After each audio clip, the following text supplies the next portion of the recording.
네, 오늘 원래는 시편 119편 105절부터 120절까지 말씀을 나누려고 했는데 말씀을 준비하다 보니까 너무 길어져 가지고 112절까지만 나누도록 하겠습니다. 시편 119편에서 시인은 하나님의 그 말씀을 통해서 우리가 어떤 은혜를 누리고 그 말씀이 어떻게 우리를 이끌어가는가, 그리고 오늘 특별히 105절에서 112절까지는 말씀의 역할에 대해서 노래하고 있습니다. 우리 신앙인에게서 가장 중요한 것, 우리 신앙의 바로미터라고 할 수 있는 것이 말씀입니다. 그 사람이 신앙생활을 어떻게 하느냐라는 것은 말씀 생활을 어떻게 하느냐, 즉 말씀에 대한 태도에 따라서 그 사람의 신앙이 결정되는 것입니다. 말씀을 가까이 하고 말씀을 읽고 묵상하고 공부하고 그 말씀을 지켜가는 사람은 서서히 그 말씀에 따라서 자신의 삶의 변화를 경험하고 그러면서 영적 성숙을 이루어가는 것이죠. 말씀을 어떻게 보느냐? 말씀을 절대적인 하나님의 말씀으로 보느냐 아니냐는 정말 큰 차이가 있습니다. 하나님의 말씀으로 그대로 받는 사람과 그냥 때로는 그냥 좋은 경전의 말씀으로 받는 사람의 태도는 굉장히 차이가 나는 것이고, 그 사람의 신앙의 삶뿐만 아니라 그 사람이 어떻게 보면 하나님을 향한 모든 태도가 결정되는 것이다라는 거죠. 지금 서구권의 교회를 보면, 특별히 유럽의 교회를 보면 유럽 교회가 전 세계에 미쳤던 복음의 영향력을 볼 때 너무나 지금 안타까운 현실에 있습니다. 유럽 교회가 하나님의 말씀 가운데 바로 서서 말씀을 붙들었을 때는 하나님께서 참 크게 쓰셨어요. 그런데 점점 유럽의 교회가 쇠퇴해지기 시작한 시점이 언제냐? 말씀에 대한 인간의 이성이 개입하기 시작하면서부터 유럽의 교회가 쇠퇴하기 시작했습니다. 인간의 이성을 강조하면서 하나님의 말씀을 난도질하기 시작한 거죠. 하나님의 말씀을 절대적인 기준 그대로 받는 것이 아니라 이것을 받아야 되는가 받지 말아야 되는가, 이것은 정말 어디까지가 하나님의 말씀인가, 인간이 칼을 들이대고 인간이 재단을 하기 시작한 것입니다. 그러면서 점점 나타나는 현상은 하나님의 말씀 전체를 받는 것이 아니라 하나님의 말씀으로 받는 그 양이 점점 줄어드는 거죠. 그 말씀의 기준이 점점 줄어들면서 유럽의 교회는 쇠퇴하게 되었고, 그 유럽의 교회의 쇠퇴는 결국 사람들의 신앙이 나락으로 떨어지게 된 것입니다.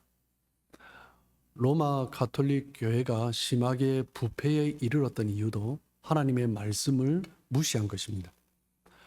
그래서 로마 가톨릭 교회에 대항해서 종교개혁이 일어났을 때 종교개혁에서 일어났던 가장 중요한 모토는 무엇이냐면 오직 말씀이죠. 말씀으로 돌아가자라는 거예요. 마틴 루터가 세운 공원 중에서 가장 중요한 공원은 라틴어로 쓰여져서 일반 사람들이 읽지 못했던 그 성경을 독일어로 번역을 하면서 일반 대중들도 말씀을 읽을 수 있도록 그 말씀의 영역을, 말씀을 읽을 독자들을 확장시켜 준 것입니다. 종교개혁은 결국 성경으로 돌아가자라는 것이고, 또 성도들이 말씀으로 돌아갈 때, 직접 말씀을 읽을 때 하나님 앞에 바로 설 수 있다. 우리의 신앙이 바로 설 수 있다라는 것이죠. 지금 이 시대도 다원주의가 점점 활개를 치면서 이 시대 현상 자체를 다원주의 시대다라고 합니다. 다원주의 시대에서 가장 나타나는 중요한 핵심적인 가치는 무엇이냐면 절대적인 기준이 없다라는 것입니다. 이것이 다원주의를 한마디로 설명하는 거죠. 모든 것이 다 맞다라는 거예요. 모든 것이 원리가 된다라는 것입니다. 이 사람이 이 말을 하면 그것을 인정해주고, 남자인데 여자라고 하면 인정을 해주고, 여자인데 남자라고 하면 인정을 해주고, 여자였다가 남자였다가 다시 여자가 되는 그것도 인정을 해주고, 선과 악을 거부하는 것, 그 자체를 거부하는 시대가 다원주의 시대입니다. 이런 시대를 살아가는 우리에게 기준이 무엇인가, 그것은 정말 중요한 것이죠. 시편 오늘 119편 105절에 우리가 너무나 잘 아는 말씀입니다. 주의 말씀은 내 발의 등이요 내 길의 빛이니다. 하나님의 말씀이 등이고 빛이다 라고 말을 하고 있습니다. 여러분, 언제 우리에게 등이 필요하고 빛이 필요합니까? 언제 여러분은 라이트가 필요하세요? 어두울 때입니다. 주의 말씀이 내 발의 등이고 내 길의 빛이니다 라는 전제는 무엇이냐면 우리는 지금 어둠의 시대에 살아가고 있다는 거예요. 그것이 먼저 전제로 깔린 것입니다. 시인은 우리 인생 자체가 어둠이고 혼돈 가운데 있다라는 것을 깨달았습니다. 그렇기 때문에 우리 인생에 빛이 필요하다라는 거예요. 우리 인생은 어둠 자체에 있기 때문에 빛이 없으면 우리는 헤맬 수밖에 없다라는 것입니다. 인생의 빛이 무엇인가, 등이 무엇인가 그것을 발견했는데 시인은 그것이 바로 주님의 말씀이다 라고 이야기하고 있습니다. 우리 인생이 참 여러 어려움들, 고난과 역경과 때로는 실패, 좌절, 낙심, 때로는 아픔을 겪고 그리고 또 배신을 겪고 또 원망이 가득한 그런 인생을 우리가 살아갑니다. 생각지도 못한 어려움, 예상치도 못한 실패, 견딜 수 없는 아픔, 참 사랑하는 사람, 신뢰하는 사람으로부터 배반을 당할 때 그것도 참 가슴 아픈 일이죠. 우리 인생을 곱씹어 보면 얼마나 어두운 부분이 많은가 우리는 그것을 깨닫게 됩니다.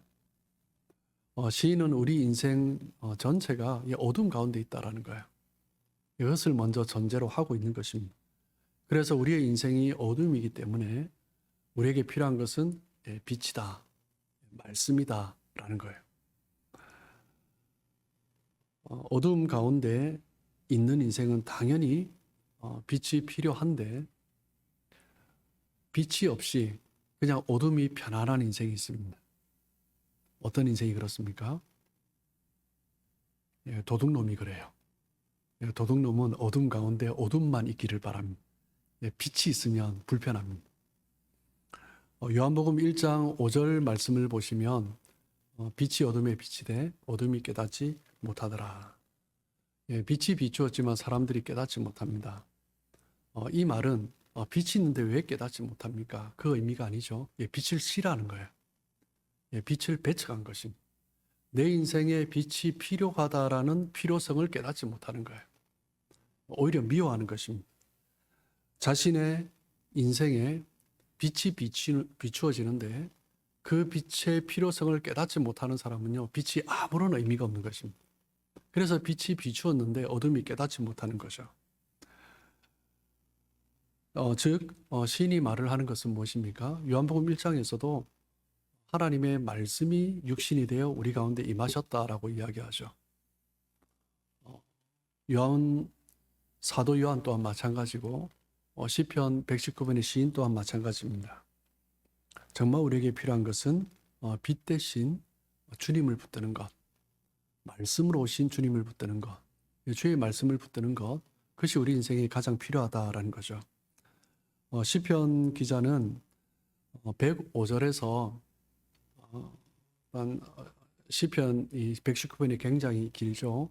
105절부터 112절은 14연인데 14번째 연이죠. 거기에서 이 14연의 주제를 먼저 105절에서 선포를 했습니다. 하나님의 말씀이 우리의 빛이고 등이다라는 거죠. 그 주제를 선포하고 그리고 그 말씀을 따라 살아가는 그 이유가 무엇인가, 원리가 무엇인가 그것에 대해서 6절부터 12절까지 설명해 주고 있는 거죠. 106절부터 112절까지 106절을 보면 주의 의로운 규례들을 지키기로 맹세하고 굳게 정하였나이다. 주님의 말씀을 지키는 것을 내가 맹세하고 붙들었다. 우리 인생이 살아가면서 소원이 있습니다. 하나님을 위한 소원도 있지만 우리 신앙에 유익하지 않은 소원을 가질 때도 있습니다. 자신의 행복과 평안을 구하는 것, 모든 사람들이 갖는 소원입니다. 그리스도인이든 그리스도인이 아니든 모든 사람들이 자신의 평안과 행복을 추구합니다.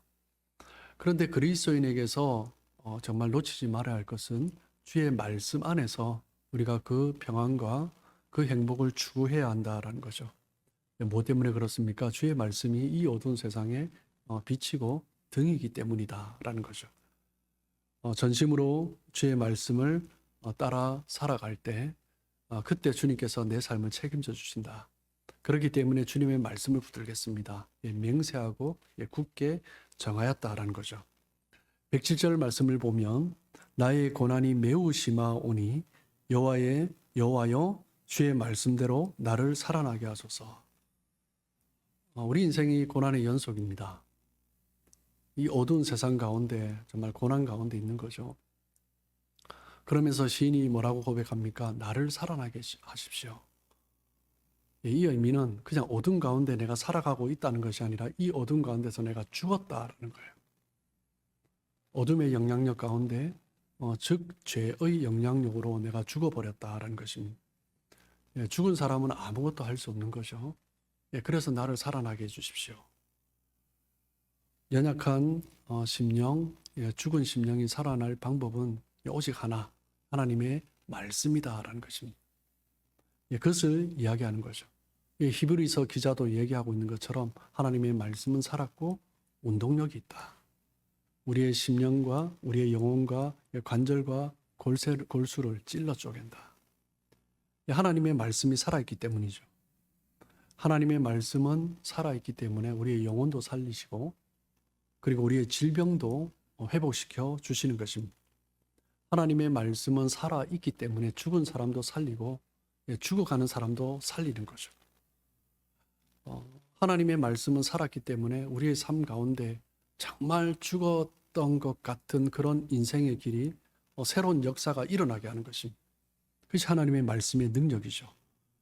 시편 19편 7절에서도 보면 여호와의 율법은 완전하여 영혼을 소성시킨다. 영혼을 소성시킨다. 하나님의 말씀은 먼저 완전하다라는 거예요. 완전하다라는 것은 흠이 없다라는 것입니다. 부족함이 없고 오류도 없다라는 거죠. 우리가 살아가면서 세상의 지식을 따르고 세상의 철학을 자꾸 따라가려고 합니다. 인간의 학설도 때가 지나면 항상 뒤집힙니다.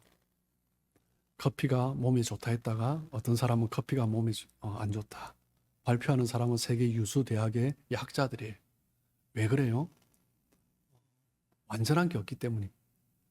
이 회사에서 볼트를 받으면 이게 좋다 하고 저 회사에서 볼트를 받으면 저게 좋다 하고 근데 다 좋은 점도 있고 안 좋은 점도 있어요. 인간의 학설은 불완전하다라는 거예요. 인간이 주장하는 이론 그것은 항상 변하는 것입니다. 그러나 성경의 진리는 완전하다. 변하지 않는다. 때를 따라 환경을 따라 사람을 따라 변하지 않는다라는 거예요. 여호와의 율법은 완전하여 우리의 영혼을 소성시킨다. 소성시킨다라는 말은 무엇입니까? 소성한다는 말은 되돌려준다라는 거예요. 이미 죽었다라는 것을 전제하고 있는 거죠. 죽었던 우리의 영혼이 다시 되살아나는 것, 그것을 말씀하고 있습니다. 죽었다라는 것은 하나님과의 관계가 깨어졌다라는 거예요. 그 관계를 회복하기 위해서 우리에게 필요한 것은 무엇입니까? 말씀이다라는 거죠. 나에게 말씀이 있는가 없는가? 그것은 우리의 신앙, 즉 하나님과의 관계, 그것을 보여주는 것입니다. 말씀을 통하여서 하나님과의 관계가 다시 되살아나면서 죽었던 영혼들이 살아나는 그 소성케 되는 역사가 있는 것입니다. 하나님의 말씀은 죽은 영혼을 살립니다. 그렇기 때문에 우리에게 필요한 것은 말씀이죠. 그래서 우리 개혁주의 예배 가운데 가장 중요한 것이 하나님의 말씀입니다. 하나님의 말씀이 가장 많은 시간을 할애하고 가장 중앙에서 선포되는 거죠. 그것이 하나님의 말씀이 우리를 살리고 공동체를 살리기 때문입니다. 시편 119편 107절 말씀을 보시면 나의 고난이 매우 심하오니 여호와여 주의 말씀대로 나를 살아나게 하소서. 고난이 너무 심해요. 고난이 찾아온 이유는 무엇이라고요? 죄 때문이죠. 죄는 무엇입니까? 죄는 한마디로 말을 하면 하나님이 아니라 내가 원하는 것을 하고 싶은 대로 하는 것. 그것이 죄입니다. 아담과 하와의 죄가 그러했고요. 죄라는 것에는 기준이 없습니다. 네가 원하는 것을 하라라는 거죠.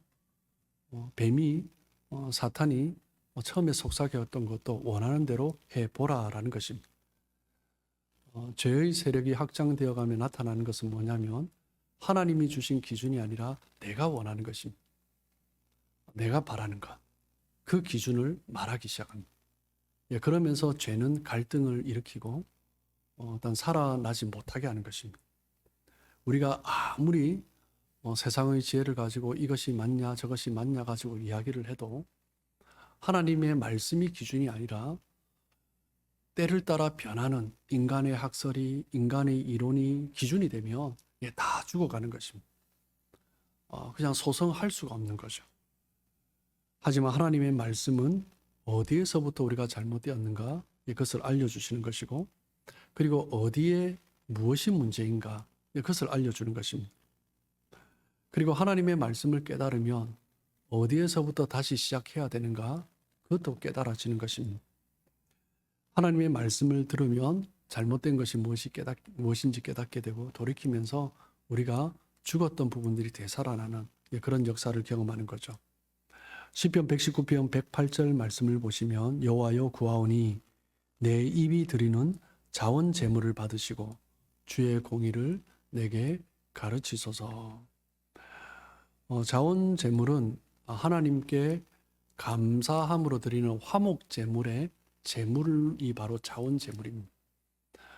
구약에 이스라엘 백성의 5대 제사가 있습니다. 번제, 화목제, 속죄제, 속건제, 소제 이렇게 있죠. 그런데 그 중에서 다른 제사들은 분명한 목적이 있어요. 그런데 분명한 목적이 없는 제사가 하나가 있습니다. 그것은 바로 화목제입니다. 화목제는 내가 무언가를 바라는 것을 위해서 드려지는 제사가 아니라 화목제의 목적은 무엇이냐면 하나님의 은혜가 너무 감사해서 드리는 것입니다. 어떻게 보면 감사 예배죠. 시인은 하나님 앞에 자원 제물, 즉 감사의 제물, 화목 제물을 드리는데 그 화목 제물, 자원 제물을 드리는 이유가 무엇이냐면 감사가 생길 것을 기대하고 드리는 것입니다. 시편 119편에 다른 앞뒤에 안 봐도 우리 105절에서부터만 봐도 지금 얼마나 시인이 고난 가운데 있는가 우리는 볼 수가 있습니다. 그런데 감사 제물을 드려요.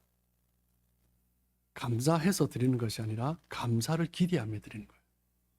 하나님이 어떤 분인가 그것을 깨달을 때 그렇지 하나님이 이런 분이지. 그것을 기대하면서 감사의 제물을 드리는 것입니다. 우리가 아무리 어려운 상황이라 할지라도 내가 정말 낙심할 수밖에 없는 그런 상황 가운데 있다 할지라도 하나를 붙들면 되는 거예요. 말씀을 붙들면 하나님이 일하신다라는 거예요. 그것을 시편 119편 108절이 이야기를 하는 것입니다. 우리가 낯선 환경에 가고 일단 우리 인생의 많은 대부분이 새로운 걸음들이죠. 때로는 두려움이 엄습해 올 때도 있습니다. 그때 우리가 감사할 수 있는 것은 이유는 단 한 가지. 하나님이 함께 하시기 때문이다. 하나님이 인도자가 되어 주시기 때문이다. 그것을 언제 우리가 확신할 수 있습니까? 내가 주의 말씀 가운데 붙들려 있을 때. 하나님의 말씀이 내 발의 등이요 내 길의 빛이니이다 라는 말은 어두운 세상 가운데 하나님의 말씀이 내 인생의 안내자가 되어주는 것입니다. 그럴 때 두려움이 엄습하지 못하는 거죠. 하나님의 말씀은 우리의 인생의 길이 무엇인지 가르쳐주고 우리를 생명길로 이끌어 주시는 것입니다.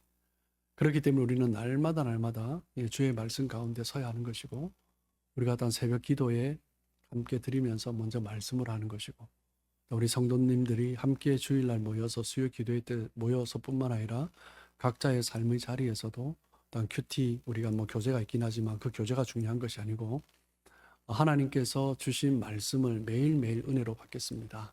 그런 삶으로 우리는 살아가야 한다라는 것입니다.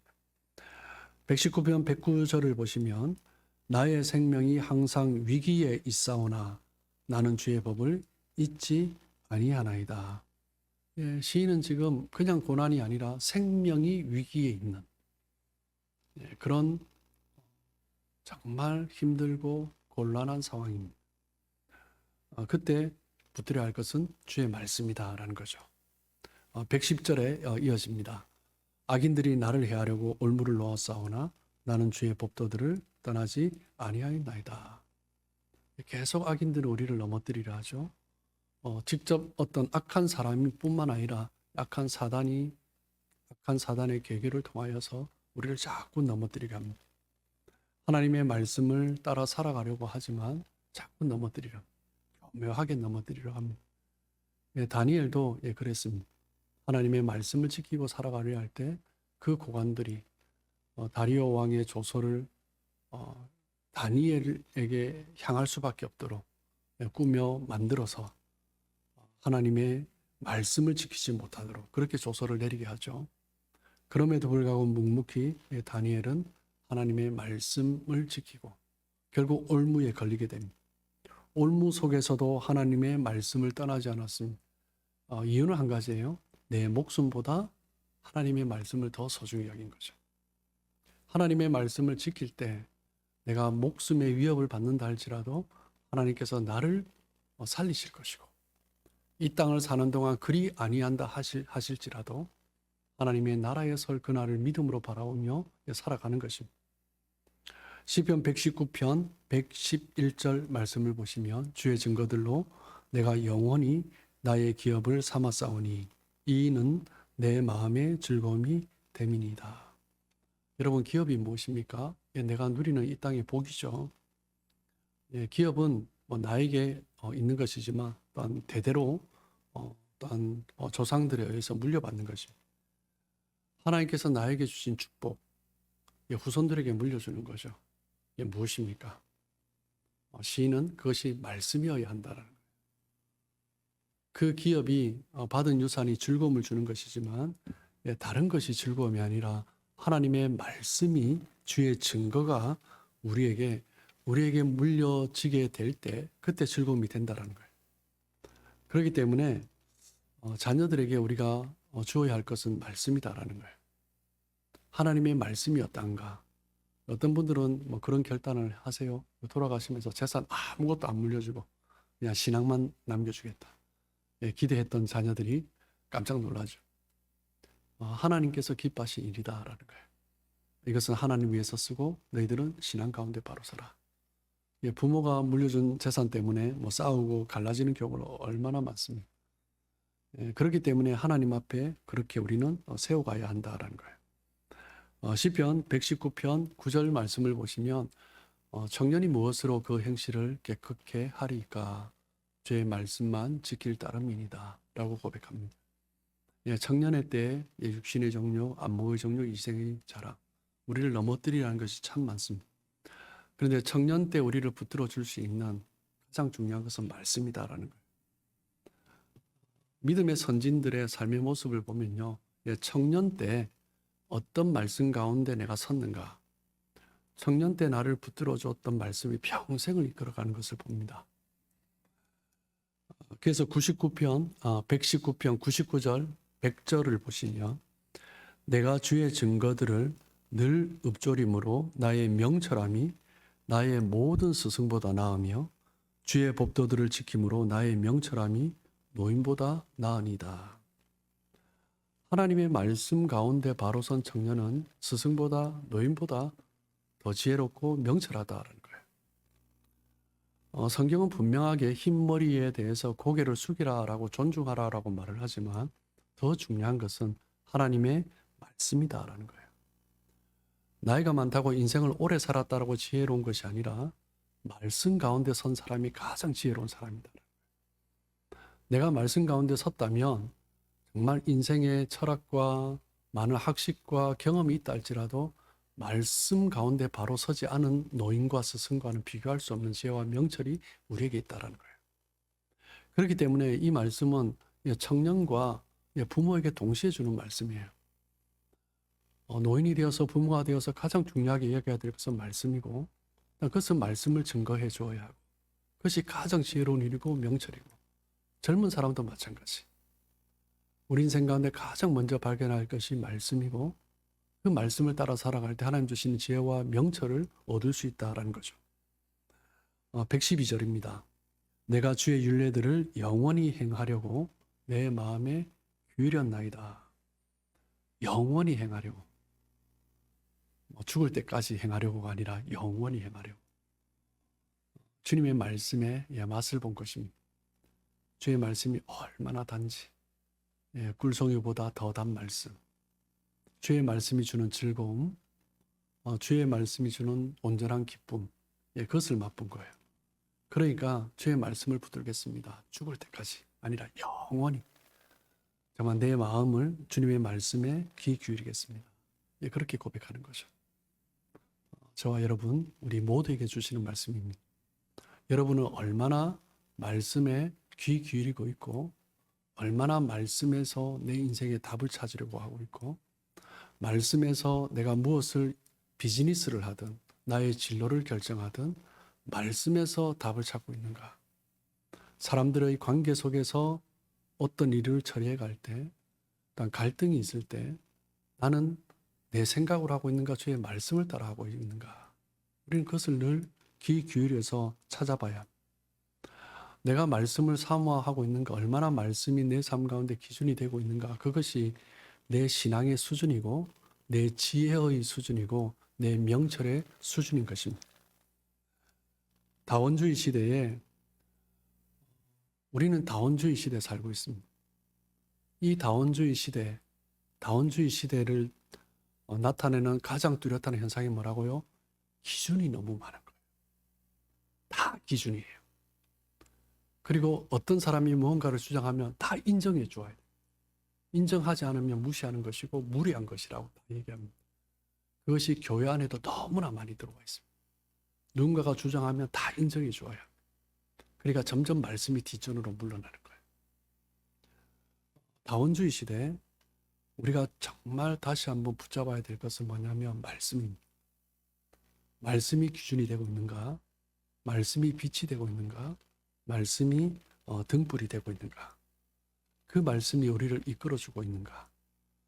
우리가 아무리 어두운 시대를 살아간다 할지라도 고난이 있고 아픔이 있고 슬픔이 있고 때로는 낙심하고 때로는 원망스러운 일이 참 많지만 나의 말과 행동의 기준은 말씀인가? 우리는 그것을 늘 돌아봐야 하는 것입니다. 그리고 나는 나의 자녀들에게 이 말씀의 원리, 이 말씀을 물려주고 있는가? 우리는 그것을 늘 돌아봐야 합니다. 나는 이 청년의 때를 살아가면서 무엇을 내 인생의 가장 중요한 가치로 여기고 있는가? 우리는 그것을 늘 돌아봐야 합니다. 그것이 무엇이라고요? 말씀이다. 인생이 어렵고 힘들수록 정말 더 어둡다라고 느껴질수록 주의 말씀을 더욱더 붙들고 살아가는 우리 모든 성도님들 되시길 주님의 이름으로 축복합니다.